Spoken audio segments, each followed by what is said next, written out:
இன்று நாம் பார்க்கக்கூடிய இஸ்மா என்பது அல்-முத்தகி.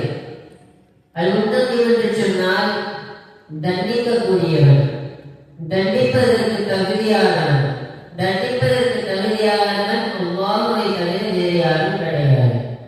அல்லாஹ்வின் நல்லடியார்களே, நாம் எந்த ஒரு தவறு செய்தாலும் நாம் அஞ்சிக் கொள்ள வேண்டும். அல்லாஹ்வின் நல்லடியார்களே, நாம் அந்த தவறை செய்வதற்கு முன்பால் அல்லாஹ் நம்மை பார்த்துக் கொண்டிருக்கின்றான், அல்லாஹ் நம்மை எந்நேரமும் கவனித்துக் கொண்டிருக்கிறான் என்ற ஒரு சிந்தனை வந்தால் அல்லாஹ் தஆலா அந்த பாவத்திலிருந்து நாம் செய்வதற்கு முன்பாகவே அந்த பாவத்திலிருந்து நம்மை தடுத்து விடுகிறான்.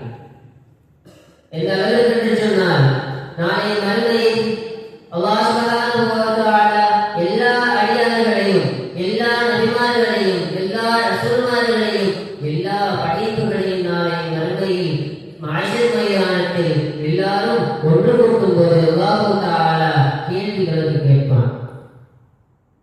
குர்ஆனிலே தஃசீரிலே இப்படி பதிவிடுவார்கள் அல்லவா, அல்லாஹ் தஆலா மட்டும் கேள்வி கேட்க ஆரம்பிச்சிட்டான்னு வைங்க, கேள்வி மட்டும் கேட்க ஆரம்பிச்சிட்டானா அவனுடைய சாப்டர் க்ளோஸ், அவனுடைய அந்த கதி அவ்வளவுதான். அவன் அல்லாஹ் தஆலா யாரை அதிகமாக கேள்வி கேட்கின்றானோ அப்பொழுதே நாம் தெரிந்து கொள்ள வேண்டும், அப்பொழுதே நாம் நினைவு கூற வேண்டும், அவன் நரகத்திற்கு செல்ல போகிறான். அல்லாஹ்வின் நல்லடியார்களே, இன்னொரு இதில் இப்படி சொல்லுவாங்க அல்லவா, அல்லாஹ் தஆலா நமக்கு லேசான கேள்வியை கேட்கணும். அல்லாஹும்ம யஸ்ஸிர்னா ஹிசாபனா ஹிசாப யஸீரா, எங்களுடைய கேள்வி கணக்குகளை லேசாக்குவாயாக என்று கேட்கிறோம் அல்லவா. அது எப்படி தெரியுமா, கேள்வி கேட்டாலே அவன் நரகத்துக்கு போயிடுவான்னு சொல்றோம். அப்ப லேசான கேள்வினா என்ன? அல்லாஹ் தஆலா லேசான கேள்வி என்று இப்படி செஞ்சியா? ஆமா செஞ்சேன். இதுக்கு மாதிரி மேலோட்டமாக கேட்கக்கூடிய கேள்வி, அப்படி அல்லாஹ் தஆலா யாரிடம் கேட்கின்றானோ அவன் தப்பித்துக் கொள்வான். அந்த வகையில் அல்லாஹ் தஆலா யாரிடம் கேள்வி கேட்கின்றானோ அவன் அல்லாஹ் தஆலா அவனை நரகத்தில் போட்டு அவனை தண்டிப்பான் என்று சொல்லுவார்.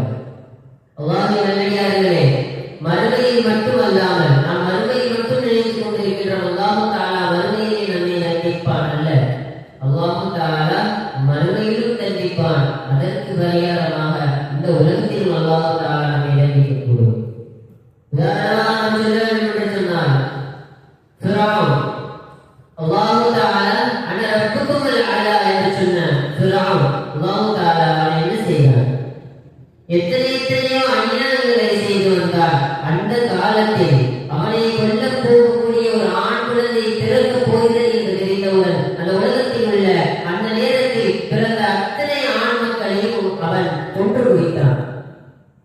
கடைசியில அல்லாஹ் சுப்ஹானஹு வ தஆலா அதற்கு மூஸா அலைஹிஸ்ஸலாத்து வஸ்ஸலாம் அவர்களை அவனிடம் அனுப்பி அவனை நேர்வழிப்படுத்துவதற்காக அல்லாஹ் தஆலா ஆசைப்பட்ட போது அவன் நான் தான் இறைவன், நான் தான் உயர்ந்த இறைவன் என்று சொன்னான். அல்லாஹ் தஆலா அவனை என்ன செய்தான்? அவனையும் அவனுடைய அவர்களையும் அவனுடைய உம்மத்தார்களை அல்லாஹ் தஆலா கடலிலே மூழ்கடித்தான். அல்லாஹ்வின் நல்லடியார்களே, இந்த விஷயங்களை பற்றி நாம் சிந்திக்க வேண்டிய ஒரு விஷயம். அவனை அஞ்சிக் கொள்ள வேண்டும். எல்லா விஷயங்களையும் நாம் அஞ்சிக் கொள்ள வேண்டும். எல்லா பெரும் பாவங்களையும் விட்டு நாம் அஞ்சிக் கொள்ள வேண்டும். உதாரணமாக ரசூலுல்லாஹி ஸல்லல்லாஹு அலைஹி வஸல்லம் அவர்கள் ஹதீஸை எப்படி சொல்வார்கள்? அல்-கபாயிர் இஷ்ராக் பில்லாஹ். பெரும்பாவங்கள் என்று சொல்லப்படக்கூடிய 4. அதில் முதலாவது அல்லாஹ்வுக்கு மாறு செய்வது, அல்லாஹ்வுக்கு ஷிர்க் வைப்பது, அல்லாஹ்வுக்கு இணை வைப்பது என்று சொன்னார்கள். இரண்டாவதாக சொன்னார்கள் உக்கூக்குல் வாலிதைன். பெற்றோர்களை மோசடி செய்வது, பெற்றோர்களை அவமதிப்பது. ஏன் இந்த இடத்தில் நான் இதை பதிவேன் என்று சொன்னால், அல்லாஹ்விடம் 2 மலக்குமார்கள் இருப்பார்கள். அதில் ஒரு மலக்குமார்கள் சொல்வார், யா அல்லாஹ், இந்த உலகத்தில் இந்த அடிமை அவருடைய பெற்றோர்களுக்கு பணிவிடை செய்து அவருடைய பெற்றோரை மகிழ்ச்சிப்படுத்திக் கொண்டு அவருடைய பெற்றோர்களை திருப்திப்படுத்திக் கொண்டு இருக்கின்றார். எனவே இவரை நீ பாதுகாப்பாயாக என்று அல்லாஹ் தஆலா மலக்கு கூறுவாராம். இன்னொரு மலக்கு இருப்பாரா, அவர் எப்படி என்று தெரியுமா? யா அல்லாஹ், இவருடைய பெற்றோர்களுக்கு அநியாயம் நினைத்துக் கொண்டு அவர்களுடைய கோபத்திற்கும் சாபத்திற்கும் ஆளாகி கொண்டிருக்கின்றான். எனவே இவனை ஒட்டுமொத்தமாக அழித்து விடுவாயா என்று ஒரு மலக்கு சொல்லுவார்களாம். அல்லாஹ்வின் நல்லடியார்களே, அல்லாஹ் தஆலா தண்டிப்பது எந்த வகையில் என்று சொன்னால், எந்தெந்த காரியங்களுக்கெல்லாம் அல்லாஹ் நபி ஸல்லல்லாஹு அலைஹி வஸல்லம் அவர்கள் தடை விதித்திருக்கிறார்களோ அத்தனை விஷயங்களையும் அல்லாஹ் தஆலா மறைமுகமாகவோ பகிரங்கமாகவோ நம்மை தண்டிக்கக்கூடும். மலக்குமார்கள் சொன்னார்கள், மலக்குமார்கள் அல்லாஹ்விடம் கூறினார் என்று சொன்னால், நம் தாய் தந்தையர்களை எவ்வளவு பேணி வாழ வேண்டும், நாம் தாய் தந்தையர்களிடம் எவ்வளவு மதிப்பாக வாழ வேண்டும் நான் நினைக்க வேண்டும். அல்லாஹ்வின் நல்லடியார்களே, அப்படி அல்லாஹ் தஆலாவுடைய தண்டனையிலிருந்து நாம் பாதுகாக்க அல்லாஹ் தஆலா நம் அனைவர்களையும் பாதுகாப்பானாக. இந்த முன்தனை தண்டிக்கக்கூடியவன், அல்லாஹ் தஆலா தண்டனை விதிக்கக்கூடியவன் என்கின்ற இந்த அஸ்மா, இந்த இஸ்மியை கொடுத்தார்கள். யா அல்லாஹ், நாங்கள் என்ன தவறு செய்தாலும் சரி, நாங்கள் என்ன தவறு முன்பாக செய்திருந்தாலும் அதனை அத்தனையும் மன்னித்து எங்களை அந்த தண்டனையில் இருந்து பாதுகாப்பாயாக என்ற ஒரு எண்ணத்துடன் இதை செய்வோம். யா முன்தகிமு யா முன்தகிமு யா முன்தகிமு யா முன்தகிம் யா முன்தகிமு யா முன்தகிமு யா முன்தகிமு யா முன்தகிம் யா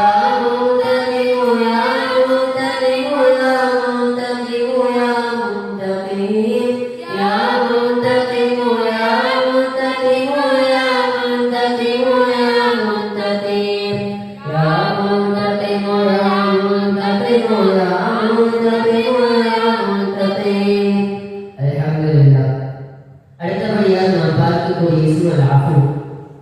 அல் அஃபு என்று சொன்னால் நம் பாவங்களை ஒட்டுமொத்தமாக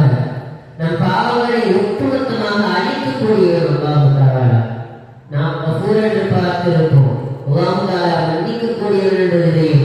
அல் அஃபு என்று சொன்னால் ஒட்டுமொத்த பாவங்களை இருந்த இடம் தெரியாமல் அழிப்பவன் அல்லாஹ் தஆலா. எந்த அளவுக்கு உதாரணமாக சொல்லுவார்கள், பாலைவனத்தில் ஒரு கடல் இருந்தது என்று சொன்னால் அது அந்த மணல் காற்றடிக்கும் பொழுது தடங்களே இல்லாமல் போய்விடும் அல்லவா? அதே போன்று நாம் எப்பொழுது பாவம் செய்திருந்தாலும் சரி, அல்லாஹ் தஆலா ஒரு தடயம் கூட இல்லாமல், ஒரு தடம் கூட இல்லாமல் அந்த அத்தனை பாவங்களையும் மன்னிக்கக்கூடியவர் அல்லாஹ் சுப்ஹானஹு வ தஆலா என்று தெரியாது.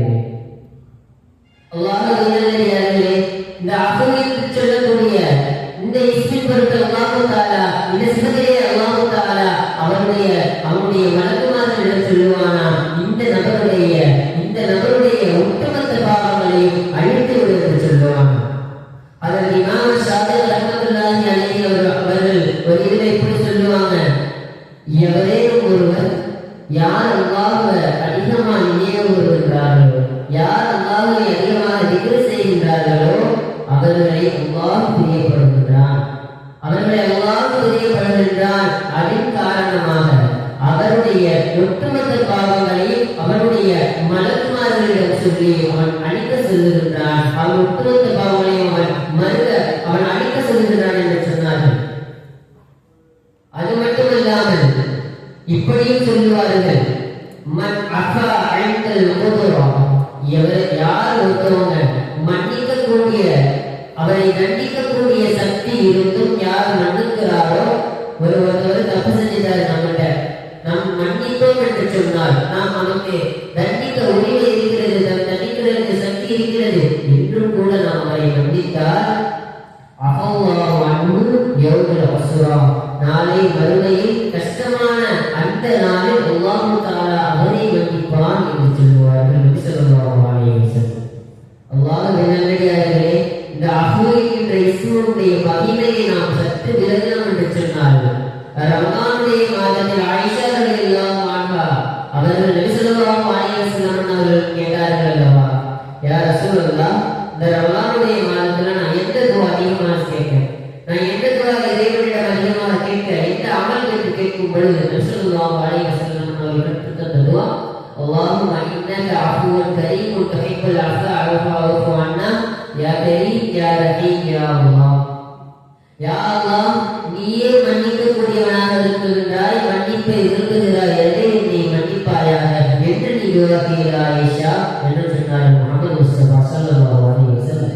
அல்லாஹ்வின் நல்லடியார்களே, புனிதமான மாதங்களில் சிறந்த மாத ரமலானுடைய மாதத்திலேயே அல்லாஹ்வுடைய இந்த புனித இஸ்மான அஃபு என்கின்ற இந்த இஸ்மை ஸல்லல்லாஹு அலைஹி வஸல்லம் அவர்கள் பயன்படுத்தி ஆயிஷா ரலியல்லாஹு அன்ஹா அவர்களுக்கே கற்றுக் கொடுத்தார் என்று சொன்னால், இந்த இஸ்மினுடைய வகையை எந்த அளவிற்கு இருக்கும் என்று நாம் சிந்தித்து பார்க்கிறேன். இந்த அஃபுவியத் என்று சொல்லக்கூடிய இந்த இஸ்மிற்கு வெறும் மன்னிப்பு மட்டுமா, வெறும் மன்னிப்பை நம்மளுடைய பாவங்களை அழைப்பது மட்டுமா என்று கேட்டால் இல்லை, அல்லாஹ் தஆலா ஆஃபியத்தை கொடுக்கக்கூடியவனாக இருக்கின்றான். இந்த ஆஃபியத்தை பற்றி சொல்லும்போது ஒரு விஷயம் ஞாபகத்துக்கு வருகின்றது. அதாவது மூசா அலைஹிஸ்ஸலாத்து வஸ்ஸலாம் அல்லாஹ்விடம் கேட்கிறார்கள், யா அல்லாஹ், நான் உன்னிடத்திலிருந்து, நான் உன்னுடைய இடத்திலிருந்து, நீ என்னுடைய இடத்தில் இருந்தால் நீ என்னிடம் என்ன கேட்பாய் என்று கேட்கும் பொழுது அல்லாஹ் தஆலா சொன்னான் அல்லவா, நான் உன்னிடம் ஆஃபியத்தை கேட்கிறேன் மூசா என்று சொன்னார். அல்லாஹ் தஆலா மூசா அலைஹிஸ்ஸலாம் அவர்களிடம் உன்னிடம் நான் ஆஃபியத்தை கேட்பேன் என்று சொன்னார் அல்லாஹ் சுப்ஹானஹு வ தஆலா. அல்லாஹ்வின் நல்லடியார்களே, அல்லாஹ் தஆலா தஅவீன் இஸ்மி மூலமாக நம்முடைய ஒட்டுமொத்த நோய்களையும் நமக்கு, நம்முடைய குடும்பங்களில் யார் யாரெல்லாம் இருக்கின்றார்களோ அவர்கள் என்னென்ன நோய்வாய்ப்பட்டிருக்கின்றார்களோ அவர்கள் பரிபூர்ண சிபாவை தந்தருள்வானாக என்கின்ற ஒரு நல்ல நீயத்துடன் நம்மளுடைய ஒட்டுமொத்த பாவங்களையும் மன்னிக்கவும், நம்மளுடைய ஒட்டுமொத்த பாவங்களையும் மணல் எப்படி பாலைவனத்தில் ஒட்டுமொத்தமாக அந்த தனியவே இல்லாமல் ஆக்கி இருக்கின்றதோ அதே போன்று நம்மளுடைய ஒட்டுமொத்த பாவங்களையும் தனியவே இல்லாமல் அல்லாஹ் தஆலா அழித்தவர்கள் புரிவானாக என்கின்ற ஒரு நல்ல துஆவோடு இந்த புனிதமான நபி ஸல்லல்லாஹு அலைஹி வஸல்லம் அவர்கள் ஆயிஷா ரலியல்லாஹு அன்ஹா அவர்களுக்கு கற்றுக் கொடுத்த இந்த இஸ்மி பொருட்டால் நாம் துஆ செய்தவனாக இந்த இஸ்மை நாம் திக்ர் செய்வோம்.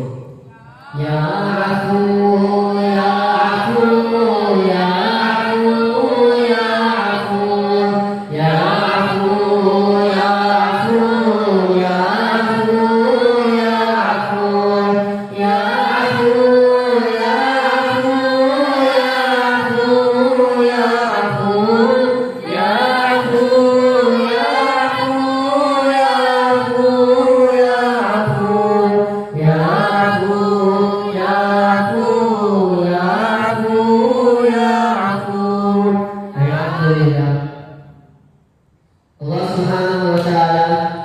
முன்தகையான தண்டிக்கக்கூடிய ஆற்றலுடைய அல்லாஹ் சுப்ஹானஹு வ தஆலா நம்முடைய அத்தனை பாவங்களையும் மன்னித்து அவருடைய தண்டனையிலிருந்து நம் அனைவர்களையும் பாதுகாப்பானார். அல் அஃபுவாக இருக்கக்கூடிய அல்லாஹ் தஆலா